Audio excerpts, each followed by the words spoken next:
తను తిరిగి రాడని తెలిసిన అభిమన్యుడు పద్మవ్యూహంలోకి ఎందుకు వెళ్ళాడు? సో స్టోరీలోకి వెళ్లే ముందు ఇట్లాంటి వీడియోస్ కోసం లైక్ చేసి ఛానల్ ని తప్పకుండా సబ్స్క్రైబ్ చేసుకోండి. Welcome to the part 5 of Mahabharata psychology. ఈ సిరీస్ లో మహాభారతంలోని మనుషుల మైండ్ సెట్ అండ్ వారి సిచ్యువేషన్ ని చూస్తున్నాం. అభిమన్యుని విషయం రాగానే మన అందరం ఏదో తెలిసినట్టు హాఫ్ నాలెడ్జ్ ఇస్ డేంజరస్ అని తనని ఎగ్జాంపుల్ గా చూపిస్తాం. బట్ వెయిట్, మనం నిజంగా ఆ సిచ్యువేషన్ ని చూస్తే ఆ టైంలో అభిమన్యుడు చేసిందే కరెక్ట్ అనిపిస్తుంది. అర్జునుడు లేకపోతే ధర్మరాజును ఎప్పుడెప్పుడు దుర్యోధనునికి అప్పగించాలని ద్రోణుడు కంకణం కట్టుకొని చూస్తున్నాడు. తన వ్యూహాన్ని అమలుపరచడానికి ఆ రోజు చక్రవ్యూహాన్ని పన్నాడు. అర్జునుడిని అనుకున్నట్టు దూరంగా తీసుకుని వెళ్లారు. పద్మ వ్యూహాన్ని ఎవరు ఛేదించలేరు కాబట్టి ఆ రోజు ధర్మరాజు దొరికినట్టే అనుకున్నారు. అప్పుడు వచ్చాడు అభిమన్యుడు. వయస్సు కేవలం 16 సంవత్సరాలే, కానీ తను చేసిన పని ఎన్నో ఏళ్ళు చరిత్రలో నిలిచిపోయేది. ఒకవేళ అభిమన్యుడు ఆ టైంలో రెస్పాన్సిబిలిటీ తీసుకుని లోపలికి వెళ్ళకపోయి ఉంటే పాండవుల ఓటమి ఆ రోజే ఫిక్స్ అయిపోయేది. అక్కడ అభిమన్యుడు పద్మవ్యూహంలోకి వెళ్ళడం అనేది ఆప్షన్ కాదు, ప్రియారిటీ. తను సామర్థ్యం లేక ఓడిపోలేదు. తనను ఓడించడానికి ఒక సిస్టమ్ మొత్తం రూల్స్ ని బ్రేక్ చేసింది. 7 అధిరథ మహావీరులు ఒక్కసారి కలిసి తనపై దాడి చేశారు. తన వద్ద ఎలాంటి ఆయుధం లేకపోతే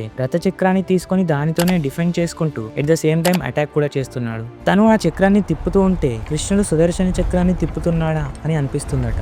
మనం ఒకవేళ అభిమన్యుని దగ్గర నుండి ఏదైనా నేర్చుకుంటున్నామంటే అది ఓన్లీ హాఫ్ నాలెడ్జ్ గురించే కాకుండా చిన్న వయసులో ఉన్నప్పటికీ తను రెస్పాన్సిబిలిటీ తీసుకున్న తీరు, ఒక సిస్టమ్ మొత్తం తనకి విరుద్ధంగా ఉన్నా తను పోరాడిన విధానం, ఆయుధం లేకపోయినా అంటే ఎలాంటి ఛాన్స్ లేక తను చనిపోతాడని తెలిసినా తను ప్రదర్శించిన ధైర్యం, ఇవి కదా మనం నేర్చుకోవాల్సింది. కొన్నిసార్లు మనం పెద్ద రెస్పాన్సిబిలిటీని నెత్తి మీద వేసుకుంటాం, not because over confidence, but that is one and only option.